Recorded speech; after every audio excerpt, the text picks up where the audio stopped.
Hello everybody, I'm Quentin and this is my roof. And the reason I'm pointing this out is because you can probably see we've just had a nice large array of solar panels installed. And I have learned quite a lot in this process about what's involved in installing solar, which I thought might possibly be useful to anybody who is thinking of doing something similar. But also I had some very specific things I wanted to achieve with our particular installation, which make it perhaps a little bit unusual. And so even if you're familiar with solar installations, there might be something here that would be of interest. Now, as soon as we moved in here about 5 years ago, I realized this is the perfect roof for solar. For one thing, it is big, it is rectangular, so you don't have any nasty corner edges to deal with when you're trying to put rectangular panels on it.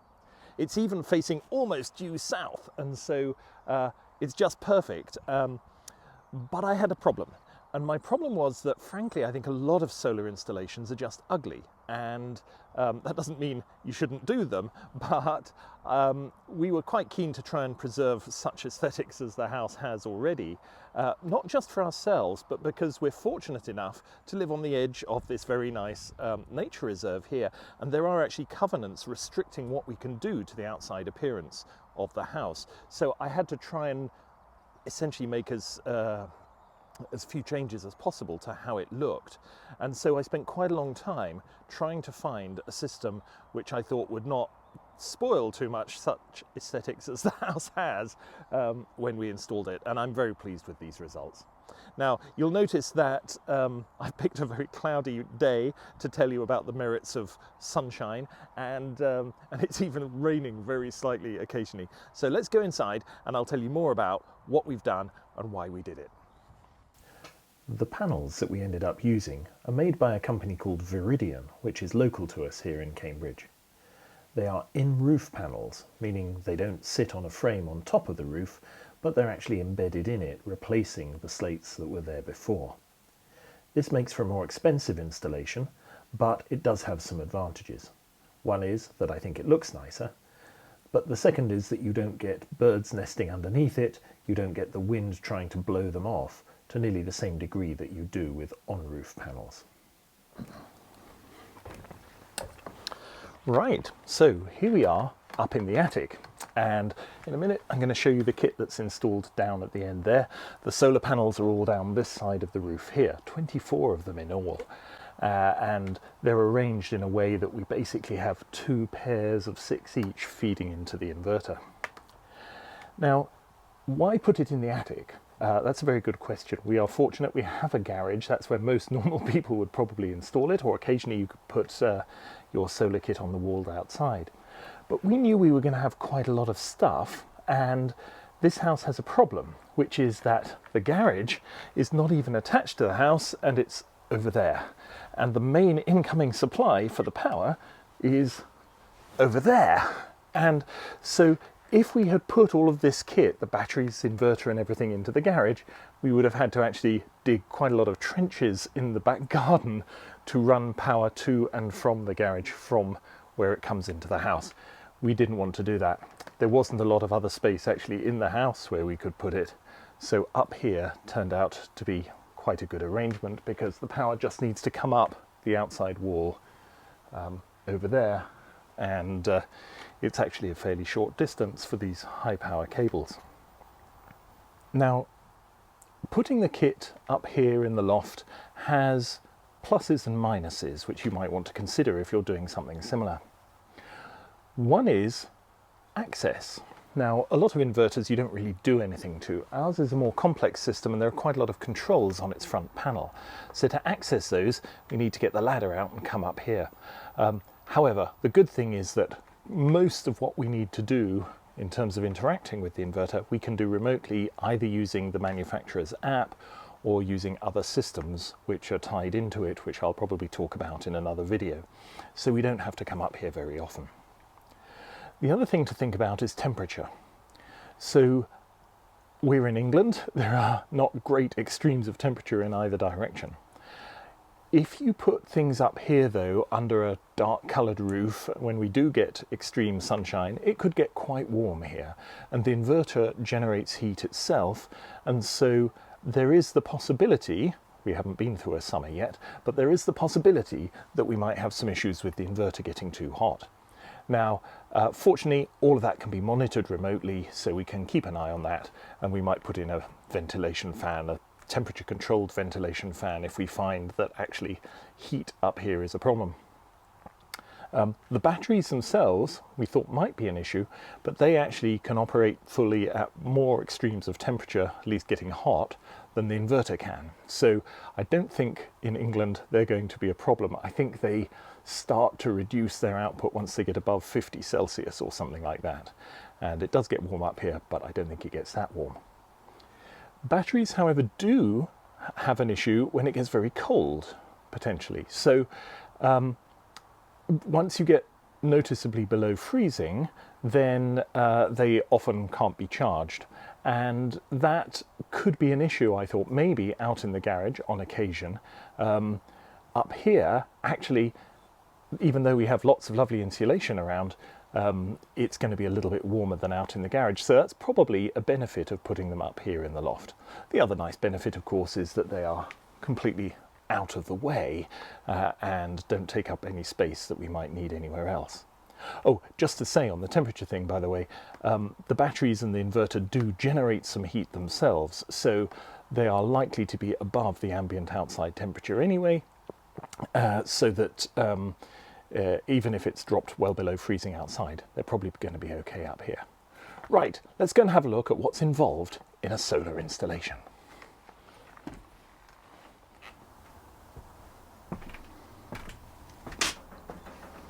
Okay, so here we are. Let's take a look at the kit that's installed here. Now, I realise I'm actually rather constrained by space here, so I will try and move around and not block the view of the equipment too much. I'll show you some close-ups of the bits that matter. So let's assume we were starting with a very simple solar installation. We've got the solar panels along the roof. We need to take the DC current that's produced by those. So in my case, each of these solar panels produces about 50 volts of DC, much like a big battery, and they are wired partly in series and partly in parallel in my case, which means you get some arbitrary voltage of DC current, and you need to feed that into the main supply, the power supply of your house. And for that it needs to be AC voltage, and here in Europe it needs to be around 230, 240 volts and 50 hertz AC.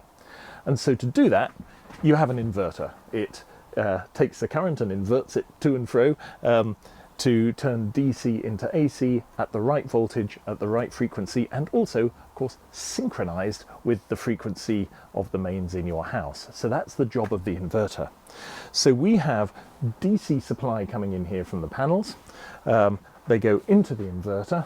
It's changed into AC at the right voltage, and it comes out here and connects into the house. It's important to respect the DC voltage, because here, in my case, because of the way they're wired up, it's about 300 volts coming from the panels. DC is in some senses more dangerous than AC, or can be. Big historical debate there, which some of you may know. And so it's important to be able to turn this off. And so usually on the wall you would have an isolator box which allows you to switch off the DC. Now, we have a switch built into the side of the inverter here, but we also have this box over here on the wall, which does a few different things. Firstly, we have 24 panels in total. They're split into 4 groups of 6. So this box combines those into 2 parallel arrays. So we've got 6 and 6 and 6 and 6. And so we get 4 leads out, essentially 2 sets of solar supply, and those go into the inverter, which can cope with, as many inverters can, 2 different sets of supply. Normally, you would use that, for example, if you had panels on one side of the roof and the other, or maybe the panels over there were shaded during the day and these ones were less shaded. Having the inverter deal with 2 separate sets can give you more efficient performance if your panels aren't all receiving the same amount of sunshine. For example, here we just did it because of the voltages concerned. So this box does a couple of other things as well. Firstly, it can be a an isolator, you can open the connectors in there and that cuts off the DC current. But this one is also a surge protector. And I've no idea how necessary this is in the UK, but if you were to have a lightning strike somewhere close by, you might get a significant surge of EMC current induced in all of this equipment that's on the roof. So in there are fuses which will blow in that event before damaging the inverter and some of the other kit in the house. Don't know how important that will turn out to be. It's not a lightning conductor, but it does detect sudden surges and hopefully protect some of the other equipment from them. So it's a nice thing to have. So we've got DC current coming in, going into the inverter, being converted to AC current coming out here. It's important to be able to isolate the inverter from your house, to turn it off essentially, because if you were doing some electrical work in the house, you've now got two sources of power. One coming from the roof, which is always on normally during the day, one coming from the grid. And so electricians working on the house will need to be able to isolate that, isolate both of those to make sure that they can work safely. So you typically have an isolator switch on the wall here, which can turn essentially this source of supply off to your house. I'll talk more about that one a little bit later. Okay, so a simple system would involve DC coming in from the panels, an inverter to convert it into AC, and a wire going out to your house. What's all the rest of this stuff for? Well, the first thing I wanted to do, I knew, was to put in a fairly significant amount of battery storage. This is actually 20 kilowatt hours of battery storage, which is roughly enough to run the house for a day. This gives you various benefits. Firstly, if the sun shines in the morning and you want to turn the oven on at night, you are essentially using power that you captured when the sun was shining. Secondly, here anyway, I have a very significantly cheaper electricity tariff in the small hours of the morning. It's less than a third of the price actually. Power I consume between midnight and 4:30 in the morning. And so if I charge these batteries up then even if I don't have enough solar during the day, I can run the house basically on the batteries on that very much cheaper power that we captured in the middle of the night.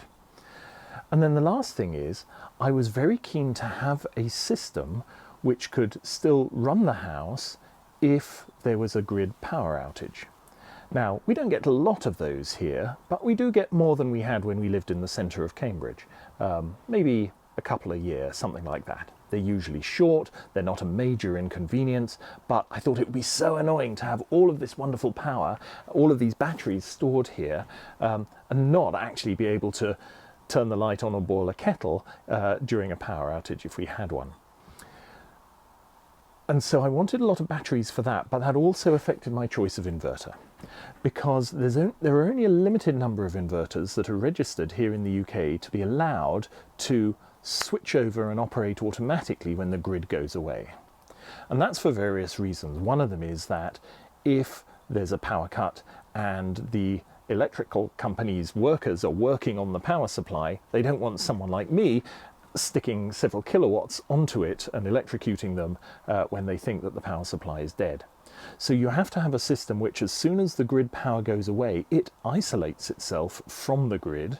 And there are some little subtleties to how the earthing works and things like that when that happens. And it doesn't turn itself back on until it knows the grid supply is restored and has been running for a little while. And then it has to do a few things like make sure it's synchronized to that incoming grid supply as well, which is all part of the cleverness of what's built into the inverter. So there aren't that many inverters you can buy at the moment which make that straightforward. A well-known one is Tesla's Powerwall, and that was my initial plan. I have a Tesla car, let's get everything from the same manufacturer. The Powerwall is a very nice and capable unit. It looks expensive, but actually when you worked out how much it was per kilowatt hour, it wasn't too bad compared to the others. And it does this run the whole house during a power cut thing very nicely. However, it had a couple of problems. One is that it was almost impossible to get. I've got a friend who's had one on order now for over a year, I think, and still no sign of arrival. So there was the practicality of not actually being able to get one. The other thing I wasn't quite so sure about is I think that your operation of a Powerwall is entirely dependent on the Tesla app, which is probably also dependent on Tesla's servers. And so I wasn't entirely sure, maybe you can tell me in the comments if you know about this, what happens if Tesla's servers go away, or if Tesla, the company, even goes away. How well will you be able to operate your Powerwall if that happens? So I looked around, and for a long time I didn't really think there were many other alternatives. And then my installer suggested Sunsynk. Now, Sunsynk is not a company that's well known in the UK yet, but it is well known in a few other parts of the world, in particular in South Africa. And in South Africa, they have, at the moment, rolling power cuts to try and deal with peak energy demand. So a lot of people have power cuts twice a day, and these things are very popular there to bridge them over those gaps and to charge the batteries when the grid supply is available and to run off the batteries when the grid supply isn't. And so we knew that these bits of kit were well tested in that environment, and I've probably over-engineered it here given the amount of the number of power cuts we really have, but it's nice to know that this will actually work. And at one point, when the electricians were working downstairs on my outside meter box, I needed to turn the house off so that they didn't get a shock there. And I basically turned the big isolator switch downstairs, which cuts me off completely from the grid, and the lights barely flickered. And I suddenly realized I have simulated a power cut and everything was working beautifully. So that was very satisfying. And so that explains my choice of the Sunsynk inverter. It's quite a big one because we have a theoretical 8 kilowatts of solar power here. Now, solar installations are quoted typically as the peak power you can get. So if someone says, I've got an 8 kilowatt array, it doesn't mean they're getting 8 kilowatts all the time. On a cloudy day like this, I'm probably getting a tenth of that. But actually, that's still enough to run most of the background load of the house. All the lighting I have up here is running off the solar at the moment, even though it's raining outside. Oh, let me just do a little aside here about terminology and units, because I've heard professionals get this wrong as well. So let's talk about kilowatt hours and kilowatts. Yeah, exciting stuff, eh? So this will be very obvious to some people, but very useful, I hope, to some others. Kilowatts, as you probably know, are a measure of power. They're how much something is using or something is generating. These panels, in theory, can generate 8 kilowatts in really bright sunshine on a beautiful day with the sun straight overhead. I have seen them generate 7.7 kilowatts, so that's closer actually than I thought they would get. So they can produce 8 kilowatts. Think of the kilowatts as how much water is flowing out of the tap into your bath. Okay? That's the flow rate. Okay? Batteries you normally measure in kilowatt hours, which is how much of that they can store. It's not about flow, it's about storage. It's not about the amount of water coming out of the tap, it's about how big your bathtub is. And so this is a 20 kilowatt hour battery set. There's actually 4 5 kilowatt hour batteries in here. This is 20 kilowatt hours. So that means it could supply, for example, 5 kilowatts for 4 hours. And I have heard installers talk about a 20 kilowatt battery. They generally don't mean that, they mean a 20 kilowatt hour battery. Okay, sorry, that's a little distraction. Let's get back to business. Okay, so what we have with these Sunsynk inverters then is, this is the normal connection to the grid. In fact, most of the house is run through this load or UPS supply. UPS stands for uninterruptible power supply. Sometimes it's called EPS in the sort of electrical world, which is an emergency power supply, I think. So actually, if nothing was generating and no batteries were generating and anything, we would have grid supply coming in here and going straight out of there, and that powers most of the sockets, most of the lights, in fact all of the sockets, all of the lights, pretty much everything except the garage and the car charger and the oven. But what you can do with these as well is there's an auxiliary connection here, which you can configure in different ways. If you have a diesel generator, for example, you might use that as an input and feed the the generated power into there, and you can arrange for the inverter to tell the generator to switch on when it needs more power and things like that. It's very clever. We've configured it as a second UPS, as an auxiliary battery-backed power supply. And we've set it so that this will provide power in the event of a power cut, only when the battery is above a certain state of charge. I think I've got it set to 50% or something like that.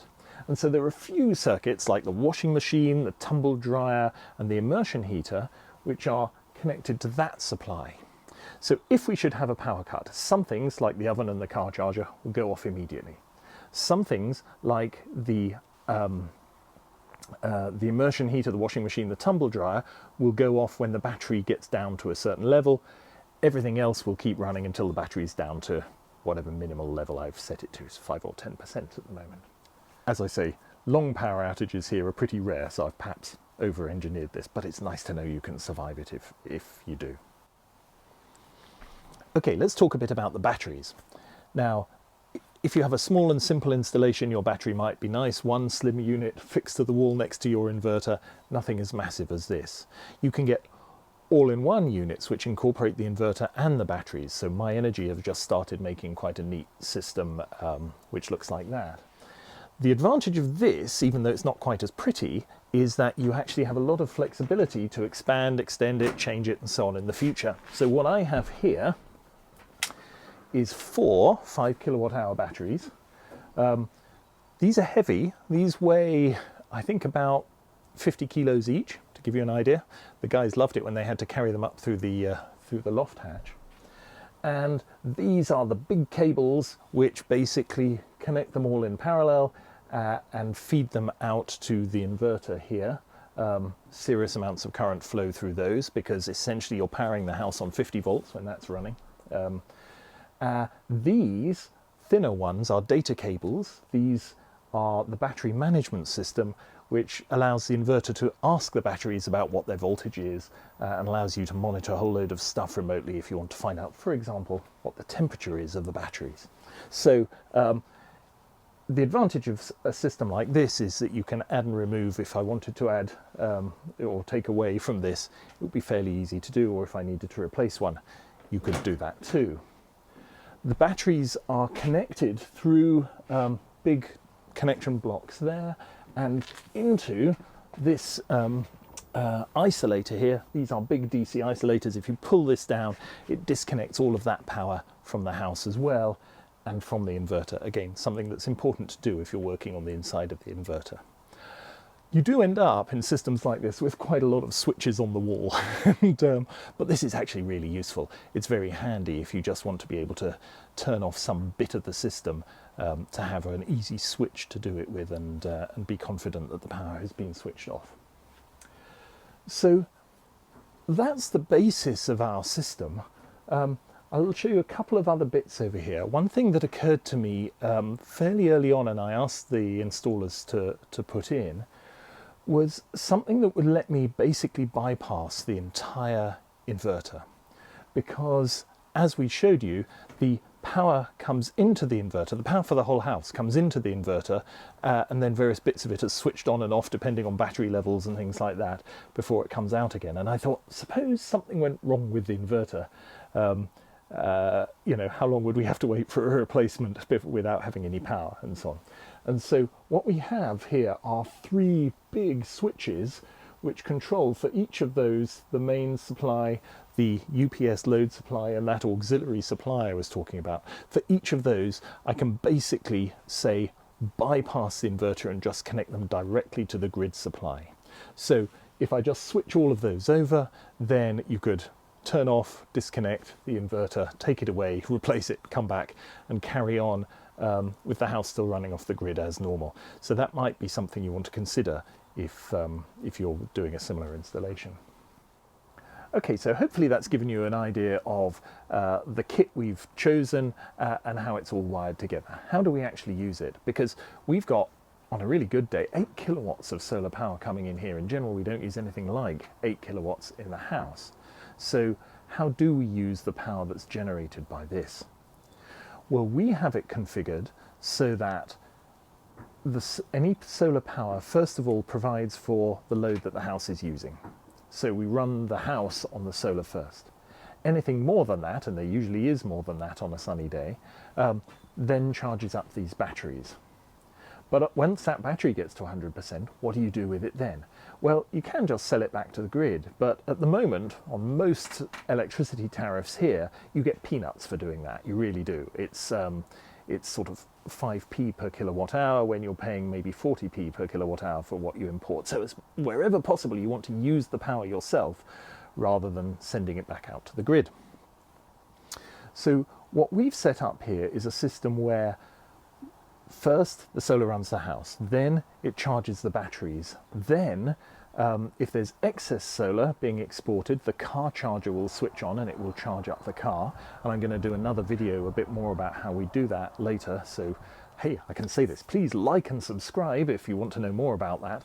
And then if the car is fully charged, it actually diverts it into our immersion heater and heats up the hot water. So we have several different ways of using the power that we generate. Also, as I mentioned earlier, we have cheap rate power in the middle of the night. And so the way I've actually got this configured is that these batteries get charged up at about 1 o'clock in the morning to some percentage which I can adjust easily downstairs. At the moment I think it's set to about 70%. And that allows plenty of power for us to run actually for a lot of the day, topped up by solar even on a grey cloudy day, but it also leaves enough headroom that if it turns out to be a sunny day, we haven't filled the batteries up overnight and then had excess solar that we can't use. So it's trying to get that balance. That's the interesting equation. Trying to guess what the weather's going to be like tomorrow, so you know how much to charge up the battery on your cheap rate electricity and how much you don't need to, because you're going to be able to charge it up for free from the sun. So that's something I'm still experimenting with, and we'll talk more about that at some point. So how have we arranged that the car and the immersion heater get power at the right times when we have excess solar? And for that, we need to go back downstairs. Okay, so here in the airing cupboard we have a big hot water tank, and this is quite a nice place to store excess power if you've got it. And down here is an immersion heater which we never used at all until we got a solar system, because the main heating in this house is still gas. So this you can think of as basically like a big electric kettle. It's about the same power as well. It's a 3 kilowatt immersion heater here, and when you turn that on, that heats up the water, and it's actually quite scary to work out how much power you need to heat up a 300 litre tank like this. But what we have now controlling that, it used to just have an on-off switch. What we now have controlling this is an Eddi unit, which comes from My Energy. And this is a very clever device and very nicely engineered. So this is connected up in a way I'll explain in a moment, and it knows when there is surplus power, essentially energy that you would otherwise be exporting to the grid and getting almost nothing for. And you can see here it's waiting for surplus, and it will divert excess power into the immersion heater and heat up the hot water. And we have a very similar system for the car charger downstairs, which I will also show you shortly. Now, what's key about these systems is that they're not just on-off switches. And unlike, there are various ways you can turn your immersion heater on and off when there's enough excess power, but that's a 3 kilowatt immersion heater, and you may not have 3 kilowatts of excess power. And so the clever thing about the Eddis is that they are essentially dimmer switches for the immersion heater, and they will match the power that is going into that, because it's just a heating element. You can turn it up or down as you like, very much like dimming an incandescent bulb. And so these things know how much excess power you've got and can control the amount that that is going into the hot water accordingly. And that's why I went for these systems. Now you'll notice that there are 2 antennas on top here as well. One of these is for Wi-Fi, and one of these is to communicate with other My Energy systems if you have them installed. Of course, I've wired it into the Ethernet because wired connections are always better than Wi-Fi ones if you can do it. And so part of the installation of my solar system was doing things like running more Ethernet cables so that I could connect my airing cupboard to my home network something which I hadn't previously needed to do. But you can run this off Wi-Fi if you want to as well. And so here we are outside in the nasty weather again, and the car is plugged in here to my charger, also made by my Eddi. This is called a Zappi. And this essentially, again, I had a perfectly good charger here before I installed this, but what this can do is sort of be a dimmer switch for the charging as well. So if we look at this, let me just light up the display. You'll see this is also saying waiting for surplus, because on a day like this we don't have any. And there are lots of lovely ways you can control this and decide under what conditions you're going to switch on the charging to the car, and we'll talk about that a little bit more in another video, as I mentioned. There are interesting interactions, particularly if you have a car like a Tesla, which has quite a lot of controls on its own about when it should charge and for how long. Getting the right settings to combine a Zappi with a Tesla is something I'll talk about in another video. But okay, so then the last question is, how do these units and how does the inverter know what all these different power flows are, so that it can make the right decisions about what to supply power to when? Let's go inside and talk about that. Okay, so I'm downstairs now in the utility room, and here are now 3 consumer units, and this is a current clamp measuring device. If you remember your high school physics, this basically, if you have a wire going through a coil here, you can induce a voltage from one into the other, which you can then measure. So basically, if I put that around the main live connection here that powers most of the house, you can see we're using about 3.7, 3.8 amps, which times 240 volts means that we are at about 800-900 watts is what the house is currently, well, certainly what these circuits, which in fact most of the house is currently using. And it's this current clamp idea that is used by the inverter and the other things that need to monitor what's going on in the house. Now this looks like a mess, and I should be fair to the installers by saying, firstly, most of this mess was not them, it was from the previous installers. Secondly, they've had to pack a huge amount of stuff into here, and thirdly, some of this is mine, not theirs. Some of these extra things are for my own monitoring. So no installer would really be proud of this, but it's not finished yet, but it'll show you the idea. So what we actually have here, this is the main incoming supply for the house, and we've got a current clamp on that. And that's what's used by the Eddi and Zappi to work out whether we really are actually exporting power to the grid, so going outside the house as a whole. This line here is the one that goes to the garage, and I monitor that separately as part of my own home automation systems. And that, we tee off the power to the garage before most of the supply for the rest of the house, and that's for a very specific reason, which is I want to make sure that I don't try charging the car from the battery.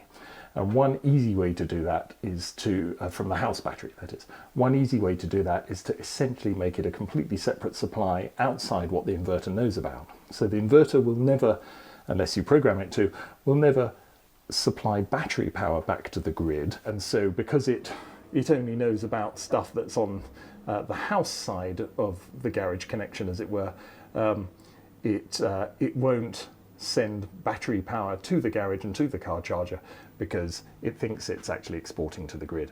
So this CT clamp here, which is a slightly temporary connection at the moment, but that is monitoring essentially everything that the house uses except for the garage. And so these wires here go up the outside of the house and up to the inverter in the loft, and that's the thing that it uses to monitor what it thinks the power in the house is, and to decide, for example, when it's got power that it can use to charge the battery.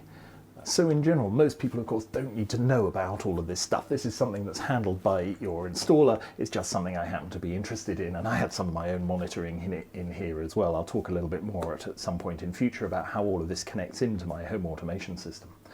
But that's the basics. The inverter needs to know, because it's also managing the battery charge, it needs to know how much current is flowing in and out of the house and decide, for example, I now have excess solar which I'm going to use to charge the battery. It couldn't tell that if it didn't know how much you were using and whether you were actually exporting to the grid. So that one clamp is the only one that the inverter has, but it's very, very important for my setup.